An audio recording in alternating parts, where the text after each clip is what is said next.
behavior, to cultivate intentional environments, is this word training. We've had 4 other ones. We've had telling, targets, we've had tools, and also providing tracks. So there's 4 T's to help you remember. The 5th T would be training, and this is what it means.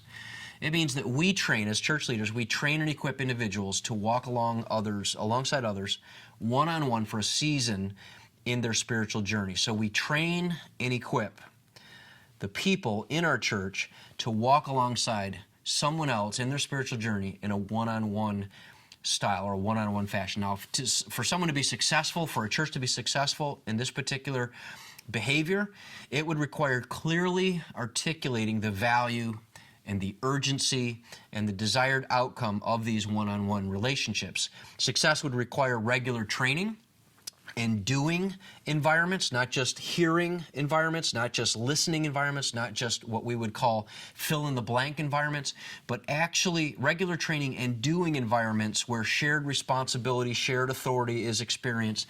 And these environments would be created by the leadership to equip and to model what success looks like in these environments. Also, success would require leadership who tracks the number of individuals who are actively pursuing or participating in these one-on-one environments. A church who is strong in this area of training, they would have leadership at every level that can clearly articulate the importance, the urgency of these desired outcomes that are targeted in a one-on-one discipleship relationship. So most likely, a healthy church would be creating both training and doing environments with the goal of modeling and equipping individuals to share in the responsibility and take authority and be given authority to practice, to fail, to win together, but also to implement, to do what they've seen their leaders or their disciple makers doing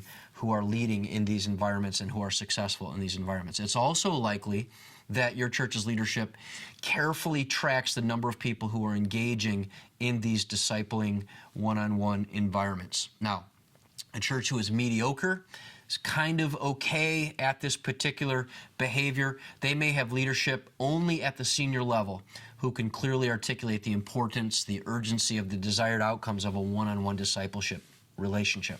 Most likely, your church, if you're in a church that is neutral or mediocre, your church creates primarily doing environments with the hopes of modeling and equipping individuals to succeed in one-on-one disciple making.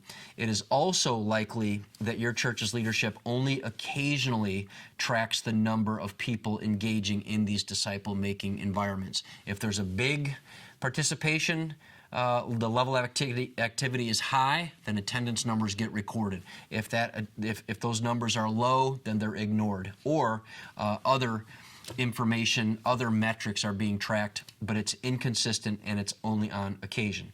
If your church is weak in this area, this particular behavior of training, then you would have leadership at only the senior level. Only the senior leadership who can clearly articulate the importance of these desired outcomes of one-on-one discipling relationships. Most likely, your church creates primarily doing environments with the hopes of modeling and equipping individuals to succeed. Your church doesn't have any doing environments. Most likely, your church doesn't have any doing environments. And it's just a hope that someone is being discipled one-on-one in a relationship. It's just a wish, but there isn't really any successful plan in place for one-on-one disciple making. Certainly no training, certainly no modeling, and certainly no handing off to the next person. It's also likely that your church's leadership never intentionally tracks the number of people engaged, the number of people moving along in this process. So let's talk really quick about the definition of intentional environments. Recap, just to remind you, here's what this characteristic of a healthy church means. Intentional environments result from creating disciple-making environments and experiences. They're created, but they have a clear target. They have a defined, desired outcome. It's not hoping, it's not wishing, it's not imagining.